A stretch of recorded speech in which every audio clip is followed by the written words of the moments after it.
রাওয়ালপিন্ডি টেস্টে প্রথম ইনিংসে পাকিস্তান করেছে ৩৩৩ রান, আর দক্ষিণ আফ্রিকা নিজেদের প্রথম ইনিংসে ২৩৫ রানে অষ্টম উইকেট হারায়। তখন মনে হচ্ছিল বড় লিডেই পেতে যাচ্ছে পাকিস্তান, কিন্তু তা হতে দেননি সেনুরান মাতুসামি ও কাগিসু রাবাদা। নবম উইকেটে কেশব মহারাজকে সঙ্গে নিয়ে ৭১ রানের জুটি করেন মাতুসামি। ৩০ রান করে মহারাজ ফিরলেও ব্যক্তিগত ৫০ তুলে নেন মাতুসামি। দশম উইকেটে রাবাদাকে সঙ্গে নিয়ে তুলেন ৯৮ রান। টেস্টে শেষ উইকেটে সপ্তম সর্বোচ্চ রানের জুটি এটিই।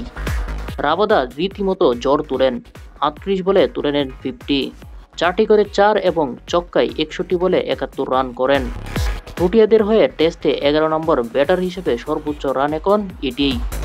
এর আগে ১৯০৬ সালে ইংল্যান্ডের বিপক্ষে আলবার্ট বোগলার করেছিলেন অপরাজিত ৬২। রাবাদা সেই রেকর্ড ভেঙে করেছেন ৭১ রান। রাবাদা আউট হয়ে যাওয়ায় সঙ্গীর অভাবে সেঞ্চুরি পাননি মাতুসামি। ১৫৫ বলে ৮৯ রানে অপরাজিত ছিলেন তিনি।